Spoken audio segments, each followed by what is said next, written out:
18 ఏళ్ల కల నెరవేరింది. ఎట్టకేలకు ఆర్సీబీ 2025 ఛాంపియన్‌గా నిలిచి కప్పునందుకుంది. దీంతో ఆర్సీబీ ఫ్యాన్స్ ఆనందానికి అవధులు లేకుండా పోయాయి. ఎంతలా అంటే దీపావళిని తలపించే రేంజ్‌లో క్రాకర్స్ కాలుస్తూ సంబరాలు జరుపుకున్నారు. అయితే ఈ సెలబ్రేషన్ డే కాస్త కొన్ని గంటల్లోనే సాడ్ డేగా మిగిలింది. బెంగుళూరులో జరిగిన తొక్కిసలాటలో 11 మంది మరణించగా 50 మందికి పైగా హాస్పిటల్‌లో జాయిన్ అయ్యారు. అసలు ఈ తొక్కిసలాటకి కారణాలేంటి? ఈ వీడియోలో చూద్దాం. దీని గురించి మాట్లాడుకునే ముందు నేను పెట్టే ప్రతి వీడియో మీకు నోటిఫికేషన్ ద్వారా రావాలంటే ఛానల్‌ని సబ్స్క్రైబ్ చేసుకోండి. ఈ మ్యాచ్ అయిపోగానే ఆర్సీబీ కప్పు గెలుచుకున్నారు. ఆ తర్వాత కర్ణాటక గవర్నమెంట్ ఇన్స్టెంట్‌గా మరుసటి రోజే విజయోత్సవ సభ చిన్నస్వామి స్టేడియంలో ఉంటుంది. అలానే విజయోత్సవ ర్యాలీ కూడా ఉంటుందని అయితే అనౌన్స్ చేసింది. అయితే అహ్మదాబాద్ నుండి 4వ తేదీ బెంగుళూరు చేరుకున్న ఆర్సీబీ టీంని డిప్యూటీ సీఎం డీకే శివకుమార్ గారు అయితే రిసీవ్ చేసుకొని విజ్ఞాన సౌధలోని సీఎం క్యాంప్ ఆఫీస్‌కి అయితే తీసుకెళ్లడం జరిగింది. అయితే సుమారు 4 గంటల ప్రాంతంలో సీఎం క్యాంప్ ఆఫీస్‌లో వీళ్ళకి సన్మానం జరిగింది. ఆ తర్వాత అక్కడి నుండి బయలుదేరి చిన్నస్వామి స్టేడియంకి అయితే ఆర్సీబీ టీం బయలుదేరింది. యాక్చువల్‌గా రోడ్ షో ద్వారా ఓపెన్ టాప్ బస్సులో అయితే కప్పుని అందరికీ చూపిస్తూ విజయోత్సవ ర్యాలీ నిర్వహించాల్సి ఉంది. అయితే అప్పటికే పొద్దున్న నుండినే ఆర్సీబీ ఫ్యాన్స్ అయితే విచ్చలవిడిగా వచ్చేశారు.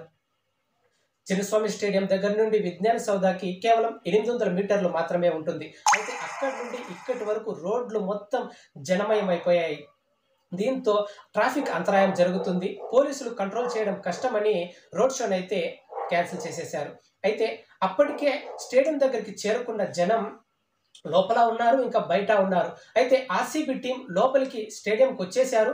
ఇక ప్రోగ్రామ్ స్టార్ట్ అవుతుంది అనే ఒక్క అనౌన్స్మెంట్ జరిగిన వెంటనే గేట్ల దగ్గర అయితే జనం తోపులాట ఎక్కువైపోయింది. అయితే ఇక్కడ పాసెస్ తీసుకెళ్లాలా లేకపోతే ఫ్రీగా పంపిస్తున్నారా అనే ఇన్ఫర్మేషన్ కూడా లేకుండా జనం అయితే చాలా పెద్ద ఎత్తున వచ్చేశారు. అయితే స్టేడియం కెపాసిటీ 35,000 మాత్రమే. 35,000 మంది మాత్రమే పట్టే కెపాసిటీ ఉన్న స్టేడియానికి దగ్గర 2.5 లక్షల మంది 3 లక్షల మంది అయితే హాజరయ్యారు. అయితే ఇక్కడ పోలీసులు కూడా ఉన్నారు. కానీ ఎంతమంది? 5,000 మంది పోలీసులు ఉన్నారు. 3 లక్షల మందిని కంట్రోల్ చేయడానికి 5,000 మంది పోలీసుల వల్ల అవుతుందా? దీంతో పోలీసులు విఫలమయ్యారు. తొక్కిసలాట జరిగింది. ఒకరినొకరు తోసుకొని తొక్కిసలాట జరగడంతో 11 మంది దుర్మరణం పాలయ్యారు. 50 మంది హాస్పిటల్ పాలయ్యారు. అయితే ఇక్కడ దురదృష్టం ఏంటంటే బయట తోపులాట జరుగుతున్న లోపలైతే ప్రోగ్రాం నిర్వహించారు. దీని గురించి డిప్యూటీ సీఎం డీకే శివకుమార్ గారిని అడిగితే మేము ఆ తొక్కిసలాట జరుగుతుందని తెలుసుకున్న వెంటనే గబగబా ప్రోగ్రాం ముగిచ్చేసాము అని చెప్తారు. అసలు బయట తొక్కిసలాట జరుగుతుంది, జనాలు చనిపోతున్నారు అని తెలిసిన తర్వాత ప్రోగ్రాం ఆపేయాలే గాని తొందరగా ముగిచ్చేసామని చెప్పడం ఏంటి? ఇలాంటి పెద్ద పెద్ద ఫంక్షన్స్ జరిపేటప్పుడు గవర్నమెంట్ ఎంత జాగ్రత్త తీసుకోవాలి? ఇది ముమ్మాటికి గవర్నమెంట్ తప్పే అని చాలా మంది అంటున్నారు. ఎందుకంటే ఇది ఒక 3-4 రోజుల తర్వాత అయితే కరెక్ట్ ప్లానింగ్ తో నిర్వహించుంటే ఇంత ప్రాణ నష్టం అయితే జరిగేది కాదు. అంత పెద్ద ఎత్తున ట్రాఫిక్ ఉన్న బెంగుళూరు లాంటి ప్రదేశాల్లో ఇలాంటి ఫంక్షన్స్ జరిపేటప్పుడు ఎన్ని జాగ్రత్తలు తీసుకోవాలి? ప్రాపర్‌గా అక్కడ ప్రజలు వచ్చేందుకు ఎంట్రీ, ఎగ్జిట్ కరెక్ట్ వేలు పెట్టాలి. అలానే తొక్కిసలాటలు, తోపులాటలు జరగకుండా పోలీసులను అయితే ఏర్పాటు చేయాలి. యాక్చువల్‌గా 5,000 మంది కాదు, చుట్టుపక్కల ప్రదేశాల నుండి కూడా పోలీసులను తీసుకొచ్చి కట్టుదిట్టమైన భద్రత ఉంచింటే ఇలాంటిది జరిగేది కాదు. ఇక జనం కూడా తప్పు చేశారని అనుకోవాలి. ఎందుకంటే ఏంటి, ఆ టీంని ఇప్పుడు చూడకపోతే మళ్ళీ ఎప్పుడు చూడలేరా? మీ ప్రాణం కంటే విలువైందా?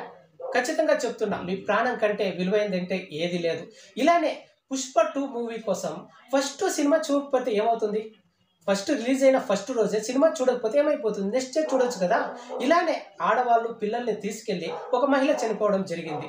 ఆ తర్వాత అల్లు అర్జున్ అయితే అరెస్ట్ చేశారు. ఇక్కడ ఈ ఇన్సిడెంట్ జరిగింది కదా, ఇక్కడ ఎవరిని అరెస్ట్ చేస్తారు?